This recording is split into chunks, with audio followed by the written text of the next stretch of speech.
What's going on, YouTube? How's everyone doing? I hope everyone's doing great as usual. Man, I am excited to talk about my new TV, guys. We have the LG G5 in the 83-inch to the right. I did put on and turn on, even though this is not a comparison, but just so you can use it for reference. I did turn on the 77-inch Samsung S90D right next to each other, just so at least you can kind of see some differences on your own. I didn't really adjust my camera too much to make it look as if how I'm seeing it in person. I kind of just wanted to really just generally talk about the LG G5 at the moment right now. With the LG G5, guys, I gotta say, it is a really, really nice TV, guys. Literally the best LG OLED I have ever had in my entire life. Um, the G4 last year was an amazing TV. As you guys know, I had that TV as well. I did get rid of it. Somebody else is a new owner of that TV. And I kept the QD OLED, the Samsung S90D, because I decided to keep that just because I wanted a QD OLED in the house still, knowing that I would get the LG G5. I got rid of the G4 first. So I wanted to do a comparison at my own home in my lighting conditions and my setup conditions of where I place the TVs. And I wanted to put the two TVs side to side to see if I'm truly missing QD OLED color, at least compared to last year. I do understand that in 2025, the S95F has gotten brighter as well. They can reach very similar peak brightnesses between the LG G5 and the S95F. So I'm not really here to talk about that. I think everybody already heard and has seen those comparisons 6,000 times already. I'm just here to really just generally talk about, like, as a consumer, what I notice with these TVs as we have them at home in a setup like a consumer. Um, would Because that's what I am. I'm a consumer. I'm not sponsored. I literally spend my money on these TVs and keep them for the long haul. So I will always continue to create videos and just show you things that I notice as an owner of these TVs. Something like a space that, I don't feel like gets really fulfilled enough in YouTube. I feel like, although I watch every single reviewer out there, all the pros, I watch everyone, and that's they are a good portion of the reason of why I go towards one TV versus another, just like you guys, because again, I'm a consumer, so I'm going to watch those reviews. But I do have a perception of what I want my TVs to look like in my own home, just like you guys do too. So I'm just sharing my personal experience with these TVs over time. And again, I am not like sponsored or anything like that. I do like to just share my experience. So that's what it's all about. So thank you guys for watching my videos in advance for that reason. I truly appreciate all the support. You guys have been giving me a lot of love, and thank you so very, very much, from the bottom of my heart for sure. Now, the LG G5, guys, I just really want to talk about what I'm noticing right now. So, I haven't set up my TV yet to any particular or customized user settings. And this is one thing that I do recommend if you're a buyer, a consumer, and you're interested in any TV, but particularly any premium TV. You got to remember, guys, that these premium TVs are designed to be bleeding edge, to give you tons of customization, to really give you the ability to use your TV how you particularly want to use it based off of any specific use case that you're actually using it in. That's why you spend the extra bucks, because it has the processing power and the ability to give you the give you the power and usability for what you want your TV to look like. So if you're not gonna really care so much about being able to customize your TVs and set them up, particularly in a certain setting that you live in your environment at your home. I don't really recommend going premium TV because, I mean, if you're just like a set it and forget it type of person, um, then you're not really. I just feel like, in my particular opinion, I just don't feel like you're looking for a TV like this. You're going to look for something a little bit more lower budget, maybe a mini LED TV that still gives you really good quality, but still less expensive. But if you're looking for like micro contrast, micro details, the best of the best tone mapping, best of the best processing to really pull out tiny details, even in scenes like this right here, where against the wall, the LG G5, even with dynamic tone mapping on, looks amazing. You can still see all the details and they're not blown away. If anything, they're brought out even more. And that's another thing I'm going to talk about a little bit down the road. But I just recommend that beforehand, you kind of go through all the presets when you're gaming. Go through all, the defaulted settings, and just kind of play with the picture settings. See how it looks in FPS. See how it looks in RPG. See how it looks in RTS. See how it looks in original. See how it looks with standard HDR on basic, or HDR, not on basic, but let's just say on HDR 10 plus, or HD HDR on. If you literally just go ahead and you will learn how your TV works. Like, for example, it took me probably about 2 months, 3 months, even longer probably, with the LG G4 to really narrow down what I want my TV to look like, based off of the type of gaming I was doing on the G4, the 77 inch. So, like, I'm not really much of an FPS person, a first person shooter on a big screen. I really go towards my 42-inch monitor. Um, that is also an LG. It's called the LG Flex. I think that's probably goes way back to about 2022, where it's probably like the C2 panel or equivalent to the C2 panel. That's how old that monitor is. It's a 120 hertz monitor. I hook it up to a console and it just runs, and I'm an FPS, and I love that for that. But when it comes to like an RPG, something where I want immersion, something where I want details, something where I want graphics, um, and that's what I'm going for. I'm going to set my settings up in a different way.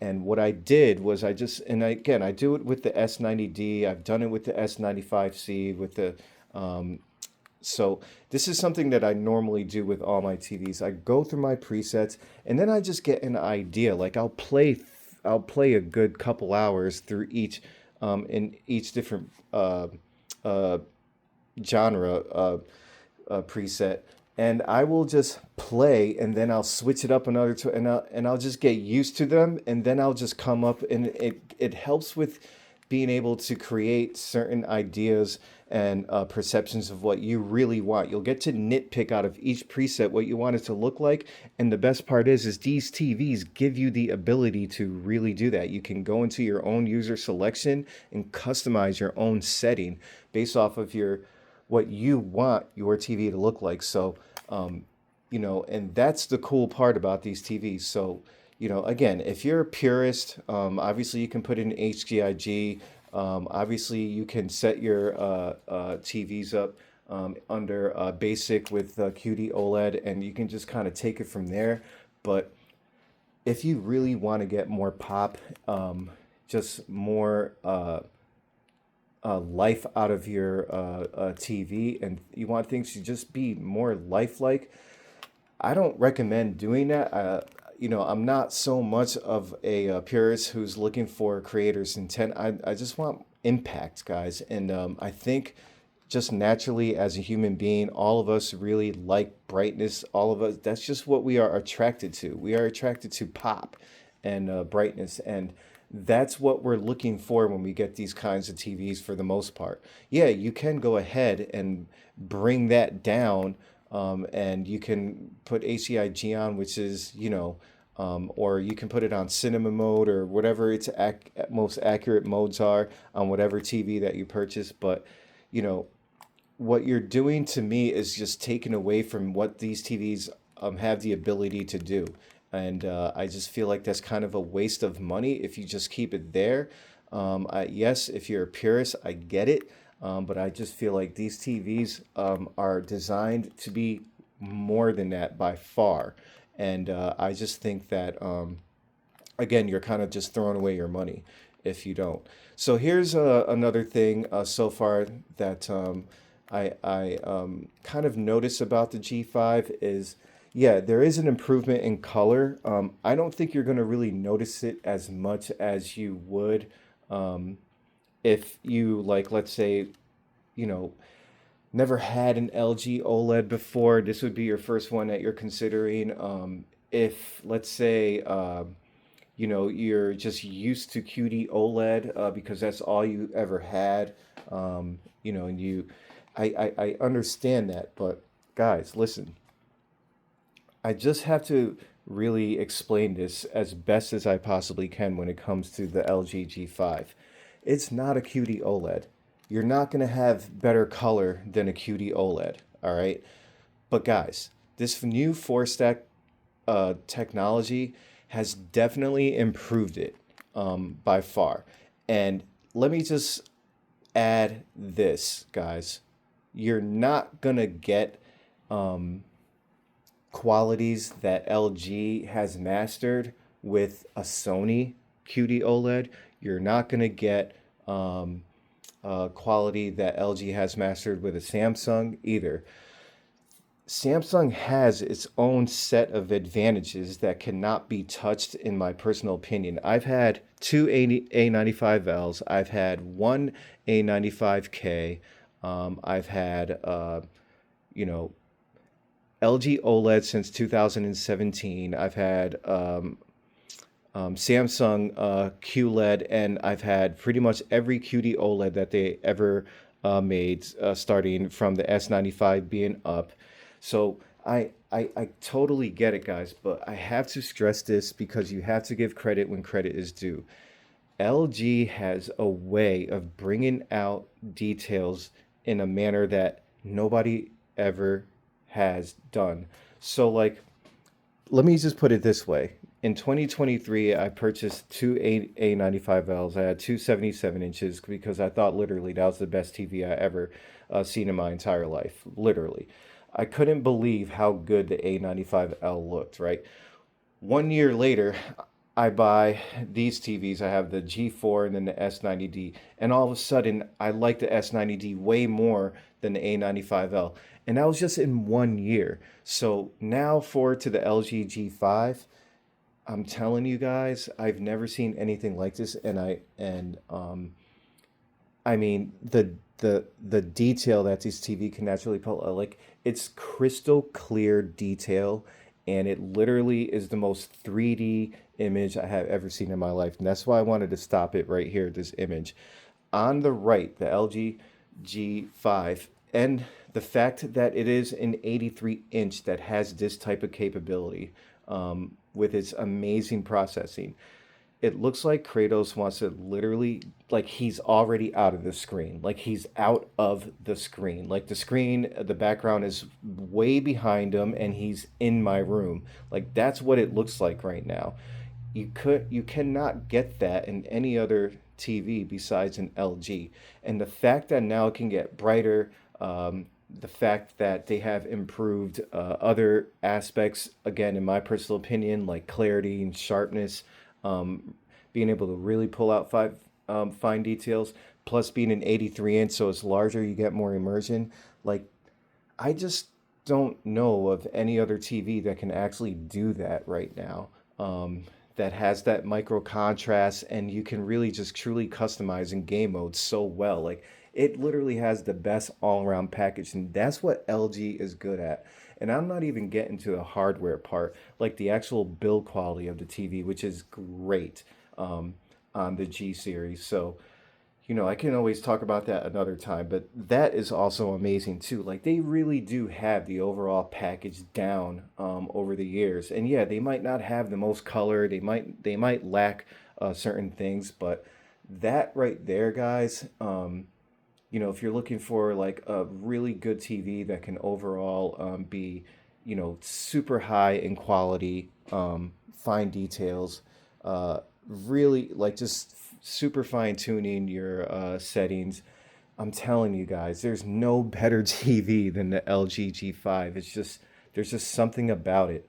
Um, I know that the S95F is an amazing TV too. I know that the matte finish is going to throw a lot of people off. I do wish that I also had the S95F here in the room so I can compare it. But the only thing is the largest in a QD OLED it comes is the 77 inch. Um, and For people who are looking for a larger size, you're going to have to get the 83-inch Samsung S95F, which is this panel basically on the LG G3. And at that point, I'd rather just have the LG G5. I'm sorry, I said the LG G3. I meant the LG G5.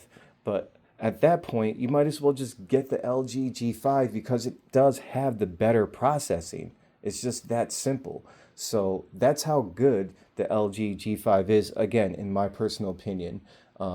Yeah, I know it doesn't get to the best color like a QD OLED, and I totally get that.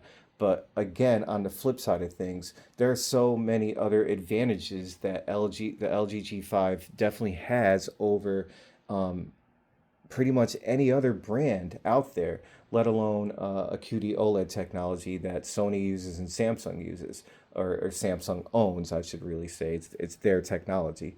So that's just my personal opinion on that. Another thing I want to talk about with the LG G5 guys is that the dynamic tone mapping, I don't know if it's because it's a new panel technology. I don't know if it's because um, it's an 83 inch, which I doubt. I don't know if they tweaked it on their end a little bit more, but their dynamic tone mapping on the LG G4, I was just a little bit disappointed with for some reasons, not all, but there were a lot of times where like background detail was missing in highlights or looked washed out. Um, it looked a little like fuzzy or blurry no matter what you did to the sharpness.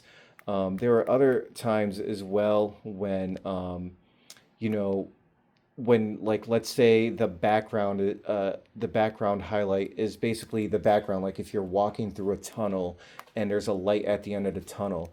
I noticed that with let's say even the S90D or any other TV that I had, you would be able to see that background a little bit more clear than you were able to with dynamic tone mapping on in the LG G4. I just feel like now they really fine tuned that to make it better. And that's another thing. I feel like LG definitely listens and refines their uh, their TVs a little bit more. I honestly don't even know if they did that, but it just seems like they did because now you can see more details better in dynamic tone mapping. You don't have to bump down to dynamic tone mapping off or HDIG. You don't have to go to Tone Mapping Pro and then lose all the brightness. You get all the brightness and all the HDR impact that you get without losing details now and backgrounds and stuff like that, which is really cool. So maybe it's because the LG G5 has more headroom now with the brightness.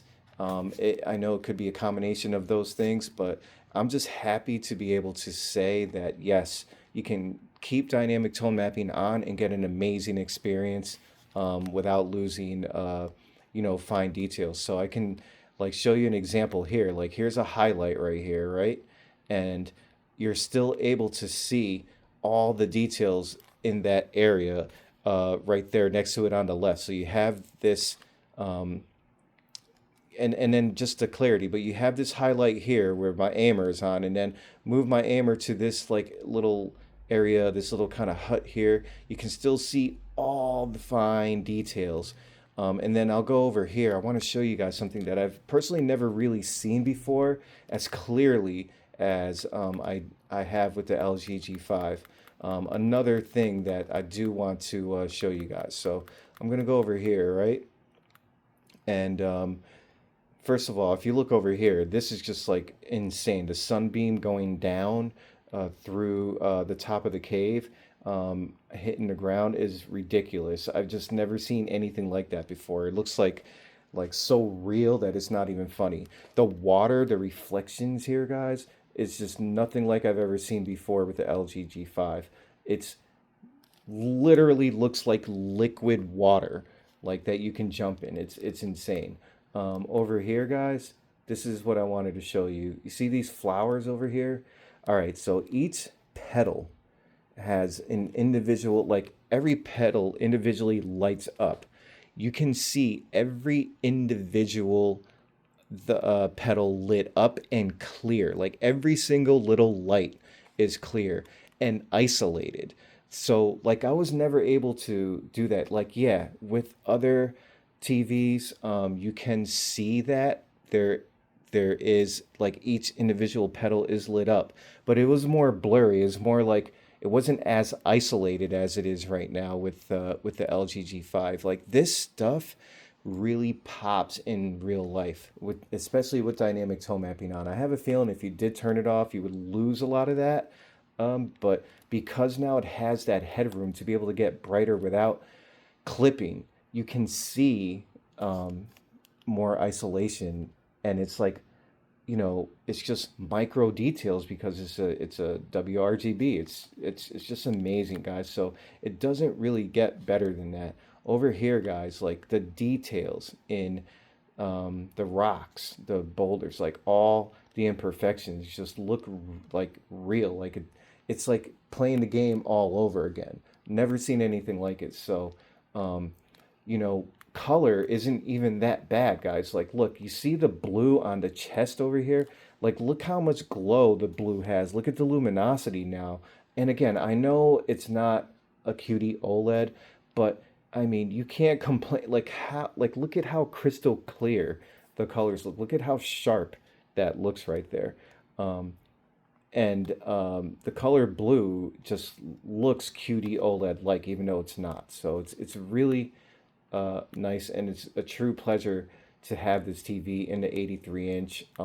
Worth every penny, in my personal opinion. And I haven't even fine-tuned my settings yet, guys. I'm just going through. It's still early for me. I'm still just observing the TV, going through demos. Very early stages right now, learning my TV. And what it can do, because it has more capability now with that headroom. There's so much more that you can do with the brightness. So it's going to be a little bit of a learning curve because of it, but it's going to be an enjoyable learning curve because of it. Once you start to be able to fine tune your TVs, man, and with this technology, it is definitely a game changer. And that's all I'm here to really talk about and explain in this video. I hope you guys appreciated it, but I am a very happy person with this TV. I can't wait to be able to move it to the middle and just use it, and have it my centerpiece for this area, because again, I live with these TVs. I use them every day. So, but again, guys, thank you so much for all of your support. I will definitely see you on the next one. Please let me know what you want to see in the comments, guys. I'm more than happy to run that for you. I think I really want to do a 4K HDR comparison with physical disc. That's something that's a big deal to me, especially when you're home. You really, truly want a DVD player. And when you're watching like high-end or high CGI movies, guys, I promise you guys, it is 10 times better than streaming it. I don't know any other way to say it, especially with these new TVs and the headroom that they're giving now with these TVs in an OLED. I just can't recommend it any more than I am. But anyways, guys, thank you so much for all of your support. And another thing I just wanted to tell you guys that I noticed really, really quick. I'm so sorry. When you look at Kratos's chest right now, the red stripe going down. Another thing that I noticed, guys, is there you can see like the ripples in his muscles bulge out more out of that area right there, like that chest area. You can see his muscles more defined in that area, and the paint looks real. Like it literally looks real. Like I don't. It looks like just like a with the reflections and everything. It just looks like it's like if you were in person and somebody had it over their shoulder and painted on their chest. That's what it looks like just real.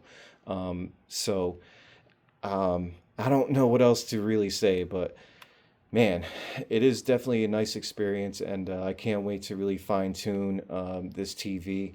I use this game a lot because I use it as a reference because I know it so well, and you know, this is a good go-to game to get a lot of details out of the TV with color, contrast, fine-tuning the black levels and things like that, white levels.